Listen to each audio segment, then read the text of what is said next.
여러분, 안녕하세요. 요즘 시장 보면 정말 정신이 하나도 없죠? 기업 실적보다는 뉴스 헤드라인 하나에 내 포트폴리오가 출렁이는 정말 한 치 앞을 내다보기 힘든 상황인데요. 그래서 오늘은요, 이 완전히 판이 박힌 시장을 어떻게 헤쳐나가야 할지 그 새로운 투자 설명서를 같이 한번 열어보려고 합니다. 자, 그럼 본격적으로 한번 들어가 볼까요? 우리가 가장 먼저 던져봐야 할 질문, 바로 이거겠죠. 우리가 그동안 교과서처럼 여겼던 오래된 투자 규칙들, 이거 정말 깨진 걸까요? 기업의 펀더멘털이나 경제 지표가 아니라 그냥 뉴스 헤드라인 하나에 시장이 오르락내리락하는 그야말로 롤러코스터 장세를 매일 겪다 보면 이런 의문이 드는 게 당연합니다. 아마 다들 비슷하게 느끼실 텐데요. 여러분만 그런 게 아니에요. 보세요. 전문가들조차 지금 시장을 뉴스가 펀더멘털을 그냥 압도해버리는 롤러코스터라고 말할 정도거든요. 바로 이겁니다. 이래서 우리한테 새로운 설명서, 새로운 게임의 법칙이 필요한 거죠. 자, 그럼 첫 번째 장부터 시작해 볼게요. 시장의 판을 바꾸는 가장 큰 힘, 바로 정부의 직접적인 개입입니다. 이게 예전처럼 그냥 뭐 금리 좀 올리고 내리고 하는 그런 수준이 아니에요. 완전히 다른 차원의 이야기가 시작된 겁니다. 핵심 키워드는 바로 이겁니다. 트럼프식 국가자본주의. 월스트리트 저널이 처음 쓴 말인데 이게 단순히 특정 정권만의 얘기가 아니에요. 이건 전 세계적인 현상이라는 거죠. 뭐냐 하면 정부의 정치적인 계산이 어떤 기업은 살리고 어떤 기업은 죽이는지를 그냥 직접적으로 결정해버린다는 거예요. 그러니까 이제는요, 우리가 기업 실적 뜯어보는 것만큼이나 정치인들이 무슨 말을 하는지 귀를 쫑긋 세워야 하는 시대가 된 겁니다. 아니, 그러면 이 새로운 방식이 대체 어떻게 돌아가는 걸까요? 자, 보세요. 일단 정부가 우리 이런 거 할 거야 하고 정책 목표를 딱 세워요.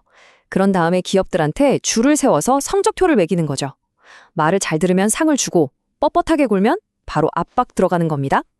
최근에 재무장관이 반도체 기업의 수출세 매기는 걸 보고 이거 다른 산업에도 적용할 수 있는 베타 테스트 같은 거다라고 말했잖아요. 이게 그냥 하는 말이 아니라는 거죠. 이미 현실이 된 겁니다. 근데 이게 미국 얘기만은 아니에요. 우리나라도 한번 볼까요? 딱 비교가 되거든요. 정부가 부동산에 묶인 돈을 주식시장으로 끌어오겠다고 해놓고선 갑자기 대주주 양도세 기준을 확 낮추는 안을 내놓은 적 있었죠. 그때 투자자들 뒤통수 맞은 것처럼 신뢰가 와르르 무너졌잖아요. 바로 이런 겁니다. 정부의 이런 예측 불가능한 움직임이 전 세계 투자자들을 혼란에 빠뜨리고 있는 거죠. 좋습니다. 이제 두 번째 장으로 넘어가 보죠. 요즘 가장 핫한 주제죠. 바로 인공지능, AI입니다. 와, 이거 뭐 엄청난 혁명이라고도 하고 한편에서는 거품이 잔뜩 꼈다고도 하고 정말 양날의 검 같은데 우리는 이걸 어떻게 봐야 할까요? 자, 일단 혁명이라는 쪽부터 한번 볼게요. 462억 달러. 이게 얼마냐면요. 우리 돈으로 60조 원이 훌쩍 넘는 돈입니다. 근데 이게 엔비디아의 1년 매출도 아니고 딱 한 분기, 석 달 예상 매출이에요. 와, 이 숫자 하나만 봐도 지금 AI 하드웨어 시장이 얼마나 미친 듯이 성장하는지 그냥 딱 느껴지죠. 그런데 말이죠. 이렇게 화려한 숫자 뒤에는 아주 차가운 경고도 함께 따라옵니다.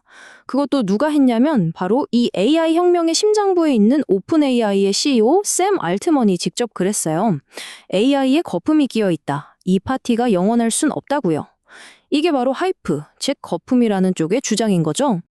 사실 엔비디아 실적을 잘 뜯어보면요. 앞으로 AI 시장이 어디로 갈지 꽤 재미있는 힌트를 얻을 수 있어요.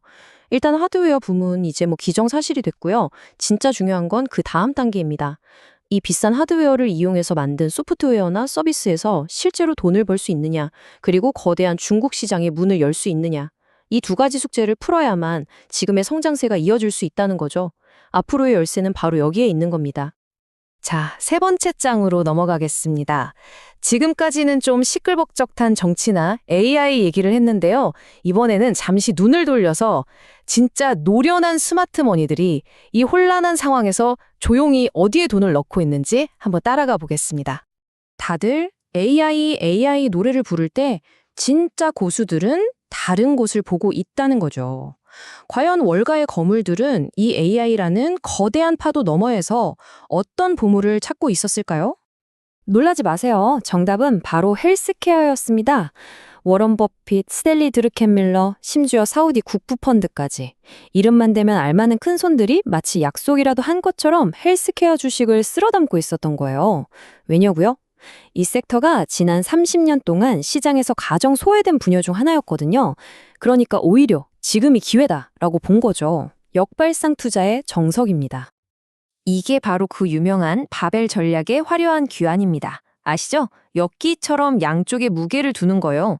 한쪽 끝에는 AI처럼 리스크는 크지만 터지면 대박인 성장주를 담고요.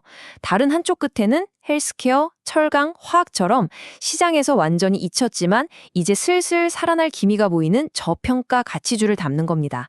아주 영리한 균형 잡기죠. 이렇게 숨어있는 가치를 찾아낸 또 하나의 기가 막힌 사례가 바로 일본입니다. 잃어버린 20년 후로 끝났다고 생각했던 일본 기업들이 완전히 달라졌어요.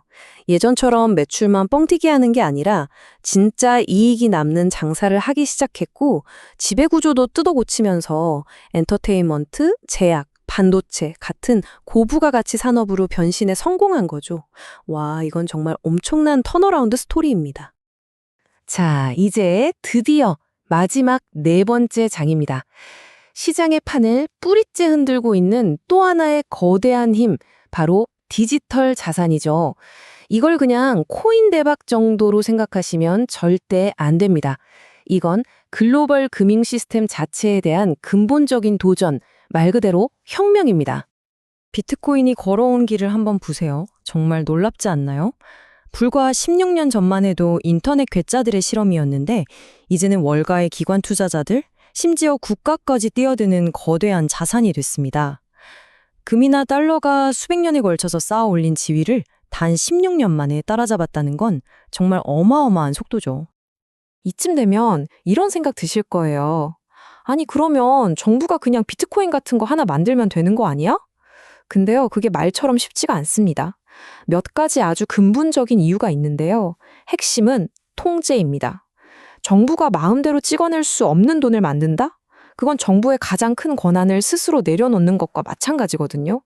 비트코인의 진짜 가치는 누구도 통제할 수 없다는 그 독립성에서 나오는 겁니다. 그리고 이 디지털 자산 세계 안에서도 지각 변동이 일어나고 있어요. 최근에는 시장의 관심이 비트코인에서 이더리움으로 조금씩 옮겨가는 분위기입니다. 왜냐하면 기관 투자자들이나 큰손, 고래들이 이더리움의 특별한 기능에 주목하기 시작했거든요. 코인을 맡겨두면 이자가 나오는 스테이킹이라든지 부동산 같은 실제 자산을 디지털화하는 토큰화, 잠재력 같은 것들이요. 자금이 움직이면서 새로운 판이 짜이고 있는 거죠. 자, 그럼 지금까지 우리가 살펴본 이 네 가지 거대한 변화들을 하나로 모아서요. 앞으로 우리가 써야 할 새로운 투자 나침반을 한번 만들어 보시죠. 결론부터 말씀드릴게요. 우리가 알던 오래된 투자 설명서는 이제 갖다 버려야 합니다. 그냥 좋은 주식 사서 묻어두면 언젠가 오르겠지? 이런 수동적인 전략은 더 이상 안 통한다는 겁니다. 왜? 정치가 시장을 직접 주무르고 기술이 하루아침에 모든 걸 뒤엎는 시대니까요. 그렇다면 우리의 새로운 나침반은 대체 어디를 가리켜야 할까요? 자, 딱 네 가지로 정리해 드릴게요. 첫째, 이제 주가 수익 비율 같은 숫자만 보지 말고 정치인들이 무슨 말을 하는지 보세요. 둘째, AI 같은 뜨거운 기술주에만 몰빵하지 말고 아무도 안 쳐다보는 가치주와 균형을 맞추세요. 셋째, 일본처럼 바닥을 치고 완전히 변신하는 턴어라운드 스토리를 찾아내시고요. 마지막으로 돈의 미래를 바꿀 디지털 자산에 대해 제대로 공부해야 합니다. 오늘 이야기의 마무리는 여러분께 드리는 질문으로 할까 합니다. 이렇게 모든 게 정신없이 바뀌는 시장 속에서도 여러분이 이것 하나만큼은 꼭 지킨다 하는 여러분만의 오래된 투자 원칙이 있다면 그건 무엇인가요? 이 질문을 한번 곱씹어 보시는 것도 의미가 있을 것 같습니다.